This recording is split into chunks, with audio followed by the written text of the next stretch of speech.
ಅವನ್ ಯಾವನು ಎಲ್ಲಿಂದನೋ ಬಂದ್ಬಿಟ್ಟು ನಮ್ಮವ್ನ್ ಹಂಗೆ ಹೇಳ್ದಾಗ ನೀವು ಬೂಟ ಹೊಡಿಬೇಕೋ ಬೇಡ ಅವನ್ಗೆ. कन्नड़ नहीं सीखेगा, हाँ नहीं कन्नड़ नहीं सीखेगा. ये हिंदुस्तान है, ठीक है. और इधर हम जो चाहेंगे वो बोलेंगे. और कन्नड़ा लोग रह कर रहे हैं हिंदुस्तान में. ये हिंदुस्तान है, ठीक है. और इधर हम जो चाहेंगे वो बोलेंगे.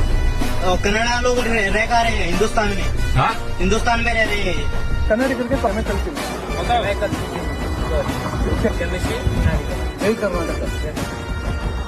ನೋಡ್ತಾ ಇದ್ದೀರಾ. ಮೊದಲ ವಿಡಿಯೋ ಹೆಂಗ್ ವೈರಲ್ ಆಯ್ತಲ್ಲ, ಅದ್ರಲ್ಲಿ ಇವ್ರು ಏನೋ ಮೇಲ್ಗೆ ತಗಸ್ಬಿಟ್ಟಿದೀನಿ ಅಂತ ಬಿಡ್ತಾ ಇದ್ದಾರೆ.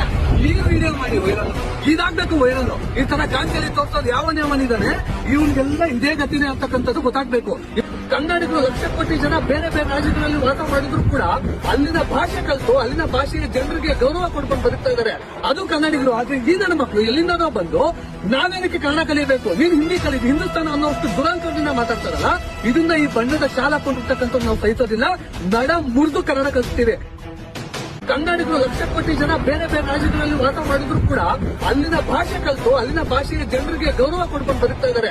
ಅದು ಕನ್ನಡಿಗರು. ಆದ್ರೆ ಈ ನನ್ನ ಮಕ್ಕಳು ಎಲ್ಲಿಂದನೋ ಬಂದು ನಾವೇನಕ್ಕೆ ಕನ್ನಡ ಕಲಿಯಬೇಕು, ನೀನು ಹಿಂದಿ ಕಲಿತು ಹಿಂದೂಸ್ತಾನ ಅನ್ನೋಷ್ಟು ದುರಾಂಕರದಿಂದ ಮಾತಾಡ್ತಾರಲ್ಲ, ಇದನ್ನ ಈ ಬಣ್ಣದ ಶಾಲ ಕೊಂಡಿರ್ತಕ್ಕಂಥ ನಾವು ಸಹಿಸೋದಿಲ್ಲ.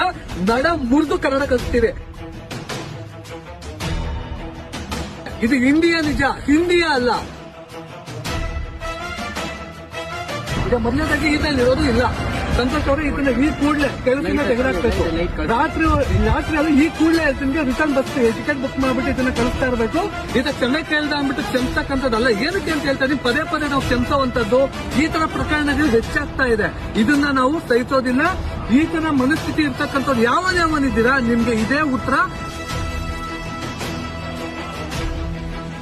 ಅದೇ ರೀತಿಯಾಗಿ ನೆಕ್ಸ್ಟ್ ಈ ರೀತಿ ಪ್ರಕರಣ ಆಗ್ಬಾರ್ದು. ಅದೇ ರೀತಿಯಾಗಿ ನಮ್ಮ ಭಾಷೆ ವಿಚಾರವಾಗಿ ಎಲ್ಲಾ ಕನ್ನಡಿಗರು ಭಾಷಾಭಿಮಾನಿಗಳಾಗಬೇಕು ಅಂತ ಹೇಳ್ತಾರೆ. ಕನ್ನಡಿಗರಿಗೆ, ಕರ್ನಾಟಕಕ್ಕೆ, ಕನ್ನಡಿಗರಿಗೆ